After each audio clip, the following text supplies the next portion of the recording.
कार्तिक माह में धर्मराज जी की कहानी। किसी गांव में एक बुढ़िया रहती थी। वह बहुत नियम धर्म से व्रत रखा करती थी। एक दिन भगवान के घर से यमदूत उसे लेने आ गए और वह उनके साथ चल पड़ी। चलते चलते एक गहरी नदी आई तो यमदूत बोले कि माई, तुमने गोदान की हुई है या नहीं?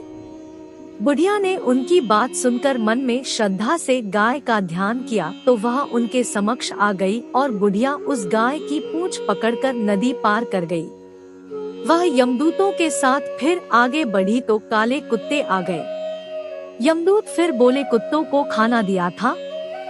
बुढ़िया ने मन में कुत्तों का ध्यान किया तो वे रास्ते से चले गए। अब बुढ़िया फिर से आगे बढ़ने लगी तो रास्ते में कौए ने उसके सिर में चोंच मारनी शुरू कर दी तो यमदूत बोले कि ब्राह्मण की बेटी के सिर में तेल लगाया था। बुढ़िया ने ब्राह्मण की बेटी का ध्यान किया तो कौए ने चोंच मारनी बंद कर दी। कुछ आगे बढ़ने पर बुढ़िया के पैर में कांटे चुभने लगे तो यमदूत बोले कि खड़ाऊ आदि दान की है। बुढ़िया ने उनका ध्यान किया तो खड़ाऊ उसके पैरों में आ गई। बुढ़िया फिर आगे बढ़ी तो चित्रगुप्त जी ने यमराज से कहा कि आप किसे लेकर आए हो? यमराज जी बोले कि बुढ़िया ने दान पुण्य तो बहुत किए हैं, लेकिन धर्मराज जी का कुछ नहीं किया, इसलिए आगे द्वार इसके लिए बंद है। सारी बात सुनने के बाद बुढ़िया बोली कि आप मुझे सिर्फ 7 दिन के लिए वापस धरती पर भेज दो, मैं धर्मराज जी का व्रत और उद्यापन करके वापस आ जाऊंगी। बुढ़िया माई वापस धरती पर अपने गांव आ गई और गांव वालों ने उसे भूतनी समझकर अपने दरवाजे बंद कर दिए।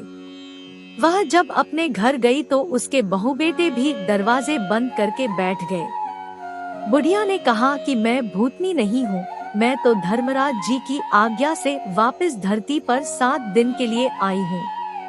इन 7 दिनों में मैं धर्मराज जी का व्रत और उद्यापन करूंगी, जिससे मुझे परलोक में जगह मिलेगी। बुढ़िया की बातों से आश्वस्त होकर बहू बेटे उसके लिए पूजा की सारी सामग्री एकत्रित करते हैं, लेकिन जब बुढ़िया कहानी कहती है तब वह हुंकारा नहीं भरते, जिससे बुढ़िया फिर अपनी पड़ोसन को कहानी सुनाती है और वह हुंकारा भरती है।